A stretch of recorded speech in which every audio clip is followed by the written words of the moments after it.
This is the Ryder and Lisa podcast. Brought to you by Yegg Property Pros. Powered by Real Broker. Get a realtor who knows. Call the pros.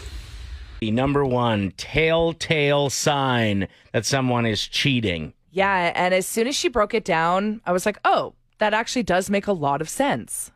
Okay. Is it getting fit out of nowhere? Going from like... I'm sure that's up there too, but that's not the number one thing. Nipple rings, like nipple piercings. I mean, being really snappy and not really having a reason, just being irritable with you maybe is another sign. Okay. But no, this woman broke down from experts the number one sign. And listen, this is situational. You could have a very faithful partner and they also do this. So let's not overreact. Let's not start an argument. Don't be calling your partner and yelling at them, okay? You got to just kind of take this into consideration if there have been other things on your mind that are made you wonder. How about that? Okay. Can we preference by saying that? Yeah. Okay. So here it is. Investigators tell me and have shown me that men who cheat have a telltale sign, cleaning their cars excessively. Now, if your husband always cleans his car and it's generally clean, I wouldn't be too concerned. On the other hand, cleaning the car alone is not a basis upon which to make a determination that someone is cheating. It's simply one of the factors that perhaps may be considered when doing your due diligence. Interesting. And now let's break this down as to why.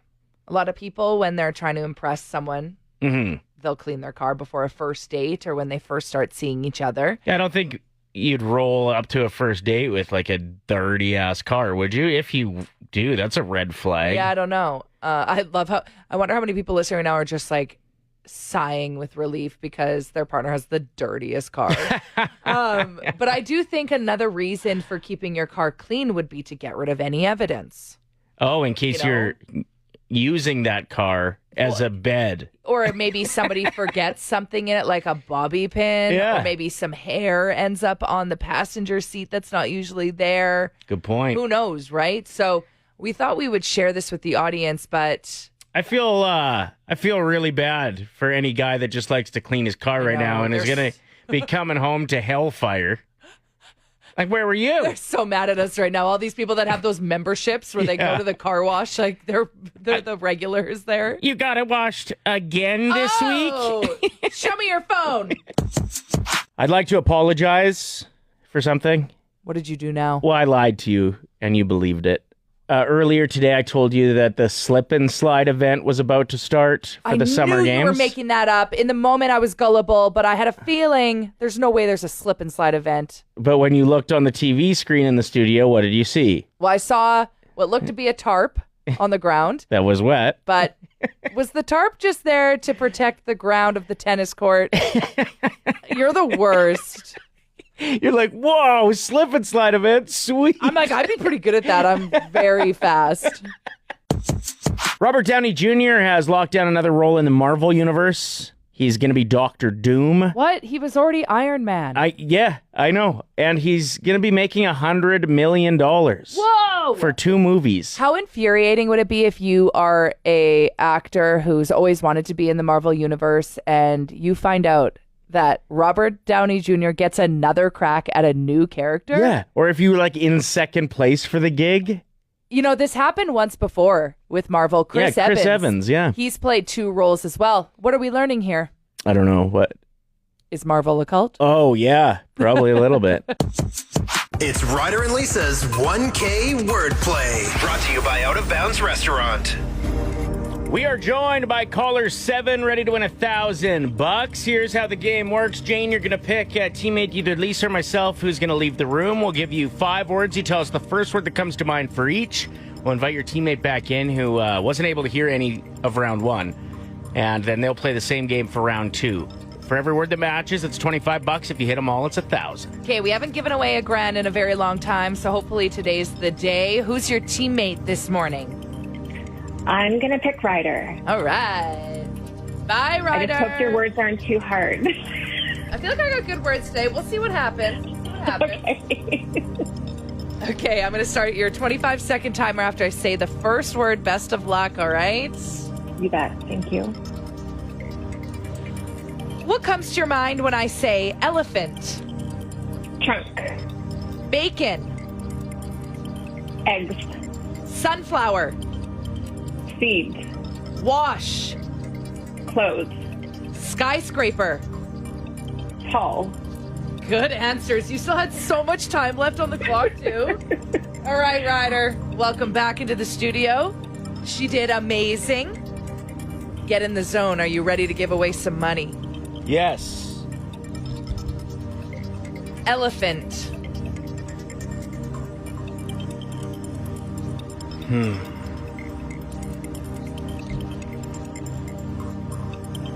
Trunk.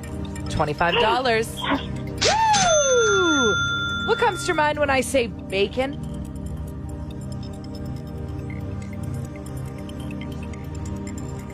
Eggs. $50. Sunflower. Seeds. $75. Oh my gosh. This is amazing. I love it. Let's keep it going. What comes to your mind when I say wash?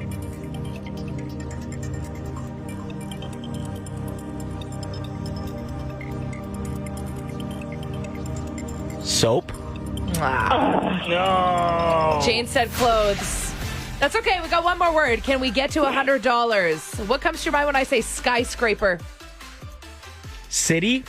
Oh. Jane said tall. Hey, you picked up $75. Thanks for playing. That's awesome. Thank you so much. 2 truths and a lie. Ryder's going to tell us 3 stories. All of them have a swimming theme. 2 of them are true stories. 1 of them he made up. Best of luck on the text line. And you have to be available. This event is tonight. 6:30 to 9:30 p.m. A 4-pack of tickets. Number 1. At Free Swim Day a few years back here in Edmonton, the place was absolutely packed. I didn't know it was Free Swim Day when I went. I would have rather paid double and had half as many people there than pay nothing and have as many people as crammed in there. Anyway, I not only saw someone in the hot tub wearing running shoes, I saw a lady in the pool in jeans.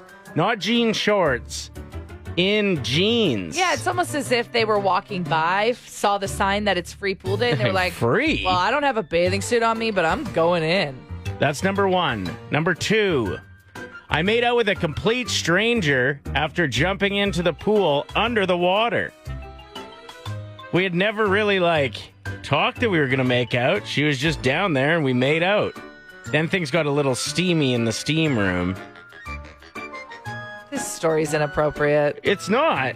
Next. It's reasonable. It didn't get too steamy. It was in Lac La Biche. That's where that one happened. And finally, at roughly the age of 14, I forgot to pack my swimming trunks on a family vacation, and it was late. My parents refused to go out and buy me a pair of swim trunks. Dad didn't have any. So I wore my mom's swimsuit bottoms just so I could go swim with my brothers. All right. Text in story A.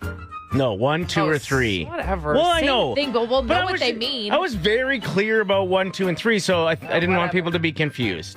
All right. Text in 1, 2, or 3. Which one was the lie? Free swim day with the hot tub and the guy in shoes, making out with a stranger in Lac La Biche under the water, or forgetting my swimsuit and wearing my mom's bathing suit bottoms to the pool. Okay, everyone that's right is qualified to win a 4-pack to West Edmonton Mall Indoor Water Park. You're going to get the cabana and everything. If anybody has any questions about any of those stories, feel free to shoot me a text as well. Just to make sure that they're guessing correctly. I can get into more detail if you'd like, yeah. I went to Free Swim Day once in Edmonton and will never go again because it was so packed with people. And I saw a guy in the hot tub with running shoes on and a woman in the pool in jeans. That is a true story. True story, and it's one of my favorites when you break it down. Okay, next, number 2, which seems to be the most popular guess on the text line. Everyone is convinced that this is your made-up story out of the 3. I made out with a complete stranger under the water after jumping into a pool in Lac La Biche. Things got pretty steamy in the steam room a little later. Not too steamy, just Frenchin'. That story is true. Nobody believes you. including me. I'm actually like convinced that this game is rigged. There was probably about 80 text guessing that was the lie. Anita believes me. She says, laugh my ass off. As a resident of Lac La Biche, I can totally see this being true. And it was a long time ago. I was 18 at the time. She was a smoke show, too. I'm serious. Okay, so you're telling me that you were under the water long enough to make eye contact with someone and kiss? I think we made eyes before I jumped off the diving board. And then when I ended up under the water, she was just like there. Serious. We need to know what kind of dive you did. Please tell me it was a belly flop. Probably a failed gainer. And number 3 was the lie that I forgot my swimming trunks on family vacation and had to wear my mom's bathing suit bottoms. That did not happen. I would have rather gone naked. True, and we all know. I would have just worn my gaunch. And it would be a one piece, maybe. Yeah, right? Mom would have been rocking a one piece probably. And yeah, I would have had like Superman gaunch on. So those would have looked cool and cool. Absolutely. Yeah. Anyway, so that was the lie. Congratulations going out to Jennifer, who was correct and is going to a heck of an event tonight for a great cause. Yeah, it is. So if you actually are like, wait, I want to do that too, this event goes between 6:30 and 9:30 p.m. and you can get in on it too. So just look up West Edmonton Mall's website with more details. We could send it directly to your phone as well. But yeah, congrats to Jennifer checking out WEM Night Swim for a Cause. It's been almost a week since the Jasper wildfire really surprised everyone. You know, you heard that it was a possibility, and then all of a sudden, wow, they're evacuating, and then, oh my God, it got the town. Mm-hmm. Just a really unfortunate and wild ride that was. And you know what? Is for so many people for so long. Like the road to recovery, to rebuilding, isn't a quick one, and these people need our support. So it's amazing to see this province step up as we always do. Yeah, and the anxiety of not really knowing what your town looks like. Mm-hmm. Well, even like little things. I heard somebody mention something about like freezers with food. There's no power there right now. Yeah. Or there wasn't for quite an amount of time. They might have power up and running again to certain buildings and stuff. But either way, like freezers full of food that would have rotted, and like you got to go back and worry about that. And that's just one of the thousands of things you got to deal with. When you think of grabbing the important stuff, people probably would think what passport, maybe photo albums, hopefully, if that's on your radar and you have some of those, you know, a few other things, maybe just what you can pack in the car real quick to get out of town. But you often leave behind things that you don't even realize are like a really important piece. Yeah. I was thinking about that today while just getting dressed, and I threw on a shirt, and then I was like, oh, wait a minute. This is a shirt that was my mom's favorite shirt growing up. It's like a denim short sleeve button up, and she used to wear it just like around the house. When we were doing anything, it was her favorite shirt, and it's baggy and it fits me. And it's kind of back in style, this shirt, and every time I put it on, I think of Mom. Like, I think of memories of her wearing this shirt. Like, honestly, it takes me back to a birthday party. I remember her wearing it when I would have been probably 10. And I don't know in a hurry if you're evacuating your house if you remember to grab this shirt. Right. You know what I mean? Yep. But you do remember that stuff. Afterwards, an afterthought, and then it's sad. Like, the amount of emotions people are still going through. Like you said, Ryder, it was just a week ago that this happened. It's really disheartening, and today is a very important day for us. We want to try our best to support everyone in the community of Jasper, anyone that has been displaced due to wildfires. And there's a bunch of ways to do that. Feel free to shoot us a text if you want all of them. But one of the ways we're doing that is a bottle drive around the province. Any bottle depot. You take your bottles in today, you say, these are for Jasper. The money's going to go there, and it's going to be times by 3 because the Alberta government and the Canadian government are each matching dollar for dollar. Yep. So it's going to be a big amount of money by the time the day is done. I hope if you have time today to hit a bottle depot, even if it's like one bag of bottles or whatever, just do what you can. The last couple nights, the Northern Lights have been popping off in certain parts, even some states that have never seen them before. Because of the strong solar storm, we're able to to catch a glimpse. That would be kind of scary to see for the first time if you're not used to it in your area. It's aliens. True that. Yeah, I've never seen them. For somebody who grew up in the prairies, this is just infuriating to me. I'm not the only one, though. When we have brought this up on the air in the past, you're convinced I'm the only person. Mm-hmm. But just watch. The text sign will start to flood in with people being like, same, Lisa. Either we go to bed too early, we live in an area that has a lot of lights, I guess. You just don't see them, right?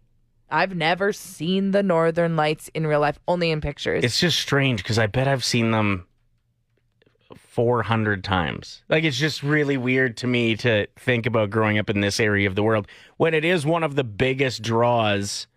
Like, people will travel from around the world to see them here, you know? Yeah, they have the apps that let them know exactly what time, where they're going to be the brightest. Apparently, tonight's another big night for solar storm activity. So if it's clear, there might be a good chance to get a big bit of a show. What time? Like dark. Yeah, I'll be in bed. Pizza Hut is testing something out as a potential nostalgic bringback, right? Well, they quietly brought it back in a couple places. Well, that's what I mean. And if it goes well there, who knows? So the only available spot to take this in Canada is Toronto. But across the U.S., Hawaii, New Hampshire, Tennessee, if you go into the Pizza Hut, you might see that they have brought back the lunch buffet. The all-you-can-eat lunch buffet. All-you-can-eat buffet. And I really hope that everyone takes advantage of it and they see the benefits of keeping it, and then it's available everywhere. Well, and then I hope they actually realize like how many cool nostalgic things that they could bring back, like those red cups. Oh my gosh, bring those back. I want a Coca-Cola with ice in one of those red cups. Even water tasted better in it. Yeah, like I was a kid when I would go to this lunch buffet and I actually drank water. Yeah. My parents used to have to force me. But yeah, don't you remember walking through the door, that familiar jingle of the doorbell when you walk in? The air's rich with mouth-watering aroma of melted cheese and freshly baked crust. And you got that like faint little scent of marinara sauce. And you see the teenagers that are working, they're miserable, but they're refilling all of those tins with breadsticks. And then you can go over to the dessert section after. The dessert buffet was something else. Oh, my gosh. Or like the chandeliers, bring those back. Remember how fancy their chandeliers were? It was like you were in like a upscale Italian restaurant in 1986. That's what it felt like. But they also had those like heat lamps, extra lighting over the buffet bar, and it just glistened. Yeah. It's the first place I ever used like the Parm shaker too, right on the table. Yeah. I'm glad those have stuck around. The Ryder and Lisa podcast. Brought to you by Yegg Property Pros. Powered by Real Broker. Get a realtor who knows. Call the pros. Play 107.